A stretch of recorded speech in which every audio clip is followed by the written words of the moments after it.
वंदे पुरुषोत्तमम। मृत्यु का मृत्यु हो जाना, कैसा ये असंभव सी एक बातें लग रही हैं। मृत्यु का मृत्यु कैसे होता है। परम दयाल अभय वाणी देते हुए कहते हैं कि मैं आप लोगों को आह्वान कर रहा हूं, आप लोग आ जाओ, मैं आपके लिए इंतजार कर रहा हूं। जहां प्रेम होता है वहां मृत्यु नहीं होती है। हमारे जीवन में सबसे बड़ी भय, सबसे बड़ी दुर्बलता मृत्यु को लेकर होती है। पहले तो हम समझने की कोशिश करें मृत्यु किसे कहते हैं और इसके एक विपरीत सत्ता जिसको जीवन कहते हैं। जीवन और जीवन के पैरेलल मृत्यु होता है। मृत्यु और जीवन, तो मृत्यु को समझने के लिए पहले जीवन को समझना पड़ेगा। जीवन का अर्थ है आनंद, जीवन का अर्थ है चेतन, चैतन्य, बुद्ध, शुद्ध। ये जो चेतन, चैतन्य, बुद्ध, शुद्ध ये जीवन है। तो ये जो डेफिनेशन हम जीवन की दे रहे हैं या जीवन की डेफिनेशन हम सुन रहे हैं, अर्थात उस महाचैतन्य, उस परम सत्य की बात या परम सत्य के स्वरूप को इस जीवन का परिचय ही है। तो यदि जीवन का परिचय वो परम सत्य या परम सत्य है, महाचैतन्य है, परमात्मा ही इस जीवन का परिभाषा है, तो हमारी मृत्यु क्या है।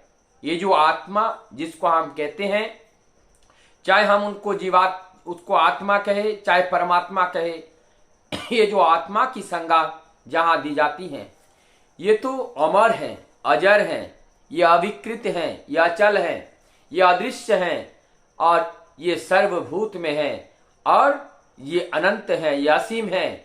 और इनकी व्याख्या हमारी इस देह से, हमारी इस मोह से, हमारी इस सृष्टि जगत के प्राणी उसकी व्याख्या नहीं कर सकती हैं। इसलिए नहीं कर सकती हैं जिन्होंने सृष्टि का रचना किया और उस सृष्टिकर्ता की व्याख्या किस तरह से करें। और व्याख्या हम वहां तक कर पाते हैं जहां तक हमारी इंद्रियां उस आनंद का अनुभूति या वो आस्वादन जितना ले पाते हैं, अर्थात हम जितना गहराई तक पहुंच पाते हैं उतना ही उनको समझ पाते हैं। अर्थात हमारी उनको समझना इस देह से नहीं, उस देह के भी परे हैं, लेकिन देह में रहकर जितना ही हम समझ पाते हैं उतने में ही हमारा जीवन और आनंद की ओर अग्रसर होता है। तो जीवन वही है जिसमें आनंद है, चैतन्य है, ये जीवन है। लेकिन जब हम इस महाचैतन्य से, इस महा आनंद से दूर चले जाते हैं तो ही हमारा जीवन, उसको हम मृत्यु कहते हैं। मृत्यु भी मृत्यु का जो अलग अलग प्रकार से होते हैं, एक बायोलॉजिकल डेथ होते हैं, एक फिजिकल डेथ होते हैं, और एक बायोलॉजिकल डेथ का अर्थ होता है सेलुलर डेथ होते हैं, और एक डेथ होते हैं कि जो हमारी हृदय स्पंदन नहीं है, जो समाधि अवस्था में जो फिजिकल डेथ होता है वो बायोलॉजिकल डेथ नहीं है। तो इस तरह से हमारा जो मृत्यु है और एक मृत्यु है, हम जीवंत रहने हुए कि इनके बावजूद भी हम उन परम सत्य या सत्य को जानने की कोशिश नहीं करते हैं। हम उस परम सत्य या सत्य से दूर भागते हैं, वो हमारे चेतन से दूर हो जाता है।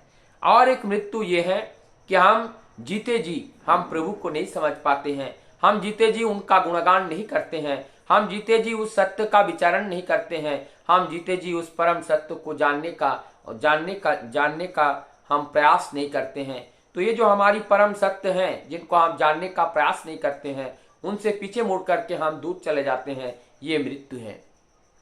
और ये मृत्यु है, तो हमारी जो मृत्यु यार, ये जो मृत्यु है, ठाकुर जी कहते हैं तुम हमें आओ, हमारे पास आओ, मैं जो कहता हूं उसमें चलो, तुम्हारा जीवन आनंद में होगा, तुम्हारा जीवन में प्रेम से भर जाएगा, तुम प्रेम के अधिकारी बन जाओगे।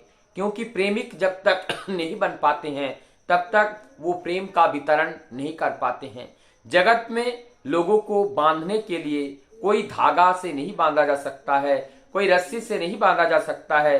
जब तक हृदय में प्रेम रूपी धागा का उदय नहीं होता है तब तक हम किसी को बंधन में नहीं बांध सकते हैं। किसी को हम अपने पास नहीं रख सकते हैं। अपने पास रखने के लिए या उनके दिल में जगह बनाने के लिए एक चीज की जरूरत है और वो अर्थ है प्रेम अर्थ। जब तक हमारे अंदर प्रेम अर्थ नहीं होता है तब तक हम जगत में पिपीलिका मतलब चींटी तक को भी हम जीत नहीं पाते हैं। और जब हमारे दिल में, हमारे मन में और हमारे हृदय में जब प्रेम का उदय होता है और प्रेम का उदय होते ही अज्ञानता दूर होती है और अज्ञानता जैसी दूर होती है वैसे ही सत्य का दर्शन होता है।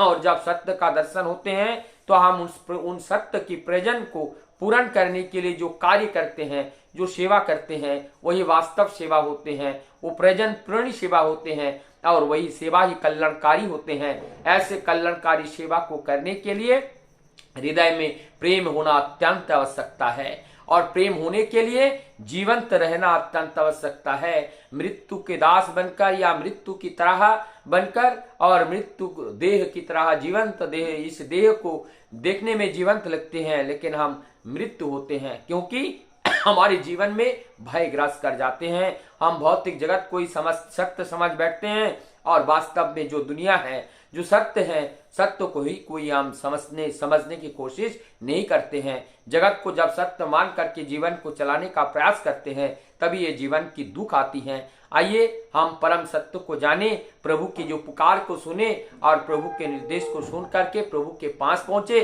और उनको अपने जीवन में अपने माथे पे लेकर अपने आचरण चाल चलन चरित्र में उसको जीवंत करके चलने का प्रयास करें, जिससे हमारा जीवन सुंदर होगा, हमारा पारिवारिक जीवन सुंदर होगा, हमारा परिवेश सुंदर होगा, समाज सुंदर होगा, राष्ट्र सुंदर होगा, संपूर्ण विश्व सुंदर होगा।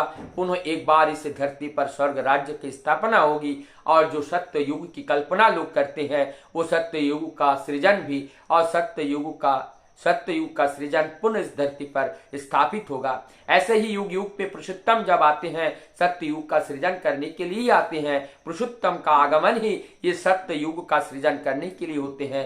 सभी लोगों को सत्य में जीना, सत्य को अनुसरण करना, सत्य के प्रति विश्वास उत्पन्न करना इसलिए आते हैं क्योंकि हम विश्वास खो देते हैं, हमारे हृदय में विश्वास नहीं रहती है और विश्वास खोने का एकमात्र कारण होते हैं हमारे जो रिश्ते नाते भाई बंधु जो भी होते हैं वो भी धीरे धीरे अविश्वास के पात्र बन जाते हैं उनके कर्तव्य आचरण के माध्यम से।